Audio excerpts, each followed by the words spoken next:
ઊભા રહો, વિડીયોને સ્ક્રોલ ન કરો. શું તમે પણ રોજ પપૈયું ખાઓ છો? જો હા, તો આ વિડીયો તમારે જોવો જ જોઈએ. પપૈયાને આપણે સૌ સુપરફૂડ માનીએ છીએ, જેના ઘણા આરોગ્ય ફાયદાઓ છે. પણ શું તમે જાણો છો કે અમુક લોકો માટે આ જ પપૈયું ધીમા ઝેર સમાન સાબિત થઈ શકે છે? હા, તમે સાચું સાંભળ્યું. એક નાનકડી ભૂલ તમને સીધા હોસ્પિટલ પહોંચાડી શકે છે.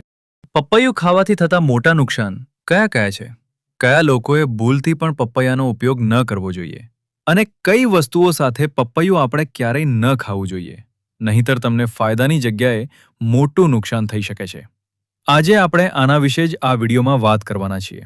તેથી આ વિડીયોને જરા પણ સ્કીપ ન કરતા અને આ વિડીયોને અંત સુધી જરૂર જોજો. વિડીયોમાં આપેલી માહિતી થોડી પણ પસંદ આવે તો વિડીયોને એક લાઇક જરૂર કરજો. અને હા, ચેનલ પર પહેલીવાર આવ્યા છો તો ચેનલને સબસ્ક્રાઇબ કરીને બેલ આઇકન જરૂર દબાવજો, જેથી હવે પછી આવનારા દરેક નવા વિડીયોની નોટિફિકેશન સૌથી પહેલા તમને મળે. અને આ વિડીયો તમે ક્યાં શહેર અથવા ગામમાંથી જોઈ રહ્યા છો તે કોમેન્ટ બોક્સમાં જરૂર જણાવજો. ચાલો તો વિડીયોની શરૂઆત કરીએ.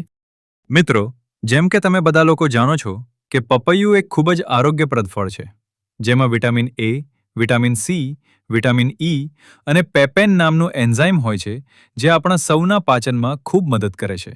પપૈયું આપણી રોગપ્રતિકારક શક્તિ એટલે કે ઇમ્યુનિટી વધારે છે, ચહેરા પર ચમક લાવે છે અને વજન ઘટાડવામાં પણ ઘણું મદદગાર સાબિત થાય છે. આમાં રહેલું પ્રોટીન માંસપેશીઓ બનાવવા અને તેને રિપેર કરવામાં ઘણું મદદ કરે છે. પપૈયામાં રહેલા ગુણો શરીરને ઘણા બધા ફાયદા આપે છે.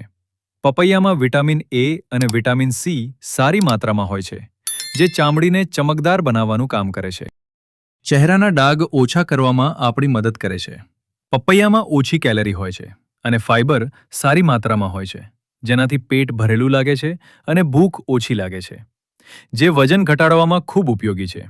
આમાં રહેલું બીટા કેરોટીન અને વિટામિન એ આપણી આંખોનું તેજ વધારવામાં મદદગાર હોય છે અને મોતિયાબિંદથી બચાવવામાં આપણી પણ મદદ કરે છે. પપૈયામાં જે લાઇકોપીન અને ફાઇબર હોય છે તે હૃદયના સ્વાસ્થ્ય માટે ઘણું સારું છે. પરંતુ એક નાની એવી ભૂલ આ સુપરફૂડના ફાયદાઓને નુકસાનમાં બદલી શકે છે, જે આપણા શરીર માટે ઝેરની જેમ કામ કરે છે. આજે હું તમને એવી માહિતી આપીશ જે જો તમને છે તો તમારે ભૂલથી પણ પપૈયાનો ઉપયોગ ન કરવો જોઈએ અને બાકીના લોકો તેનો ઉપયોગ કરી શકે છે. આ વર્ગના લોકોએ ડૉક્ટરની સલાહ મુજબ અથવા તો જરા પણ પપૈયાનો ઉપયોગ ન કરવો જોઈએ. સૌથી પહેલા છે ગર્ભવતી મહિલાઓ. કાચા અથવા તો અડધા પાકેલા પપૈયામાં રહેલું પેપેન અને લેટેક્સ ગર્ભાશયના સંકોચનને અસર કરે છે, જેનાથી સમય પહેલા ડિલિવરી થવી અથવા ગર્ભપાતની સમસ્યા થઈ શકે છે. અધૂરા મહિને દુખાવો ચાલુ થઈ શકે છે. સમય પહેલા ડિલિવરી થવાની શક્યતા વધી જાય છે. એટલે જ ગર્ભવતી મહિલાઓએ ભૂલથી પણ પપૈયું ન ખાવું જોઈએ અથવા પોતાના ડૉક્ટરની સલાહ મુજબ ખાવું જોઈએ. જે હૃદયના દર્દી છે, ખાસ કરીને જેમના હૃદયના ધબકારાની તકલીફ છે, ધબકારા અનિયમિત રહેતા હોય કે હૃદયના ધબકારા વધી જતા હોય, તો આવા લોકોએ પણ પપૈયાનો ઉપયોગ ન કરવો જોઈએ. કારણ કે પપૈયાની અંદર કેટલાક એવા તત્વો હોય છે જે તમારા હૃદયના ધબકારાની ગતિ બગાડી શકે છે, જે ક્યારેક જીવલેણ પણ સાબિત થઈ શકે છે અને તમારે હોસ્પિટલમાં પણ દાખલ થવું પડી શકે છે.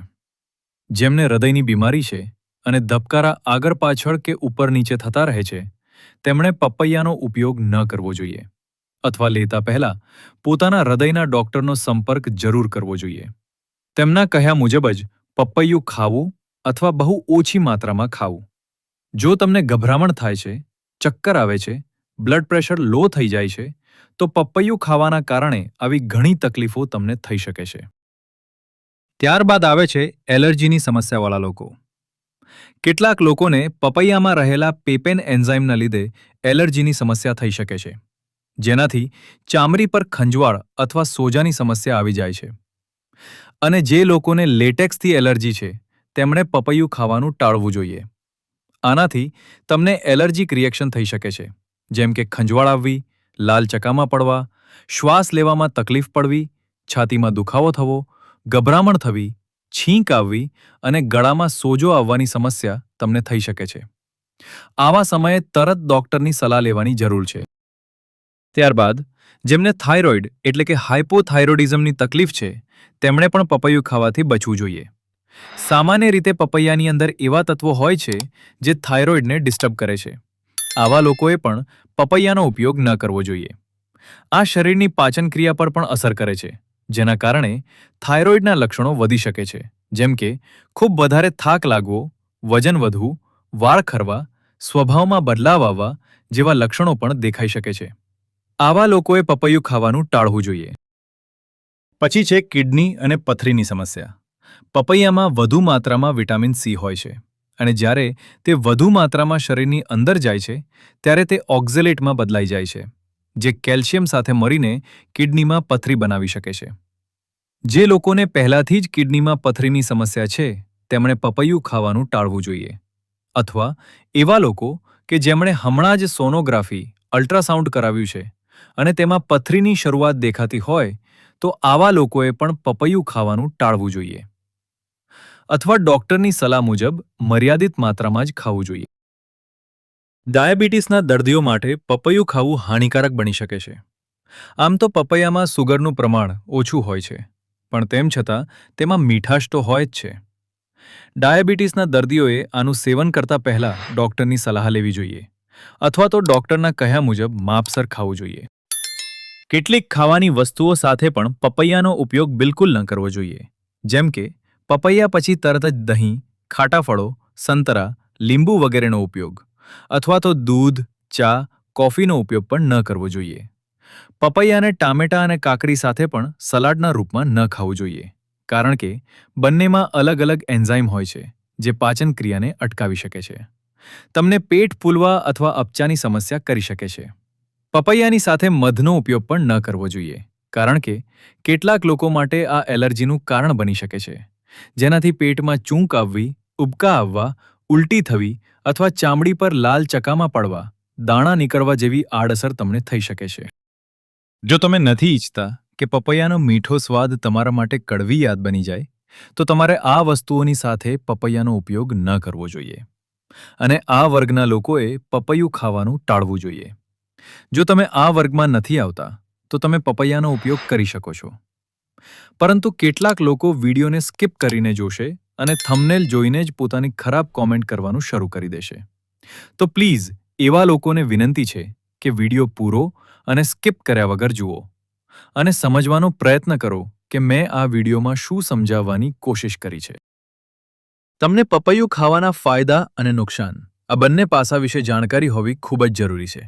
અને હું તમને જણાવવા માંગીશ કે પપૈયું એક પ્રકારનું સુપરફૂડ છે, પરંતુ દરેક સુપરફૂડ દરેક વ્યક્તિ માટે સુરક્ષિત નથી હોતું. જો તમારો કોઈ મિત્ર, સંબંધી અથવા કોઈ ઓળખીતું આ વર્ગમાં આવે છે, તો આ વિડીયો તેમની સાથે જરૂરથી શેર કરજો, તેમને જાગૃત કરજો, તેમને માહિતગાર કરજો અને ખાતા પહેલા ડોક્ટરની સલાહ લેવા વિશે ચોક્કસ જણાવજો. કારણ કે એક નાની એવી બેદરકારી તમારા માટે ઘણી મોટી સમસ્યા ઊભી કરી શકે છે. અત્યાર માટે આ વિડીયોમાં ફક્ત આટલું જ. હું આશા રાખું છું કે આજે આ વિડીયોના માધ્યમથી તમે કંઈક નવું શીખ્યા હશો, નવું જાણ્યું હશે. વિડીયોમાં આપેલી માહિતી તમને પસંદ આવી હોય તો પ્લીઝ વિડીયોને એક લાઇક આપો. કોમેન્ટ બોક્સમાં તમારા કુળદેવીનું નામ જરૂરથી લખજો. અને જો તમારા મનમાં કોઈ પણ પ્રકારનો કોઈ પણ સવાલ છે, તો તમે તેને તરત જ કોમેન્ટ બોક્સમાં જરૂર પૂછજો. અને સ્ક્રીન પર આવતા અમારા અન્ય વિડીયો જોતા રહો અને તમારું ધ્યાન રાખો.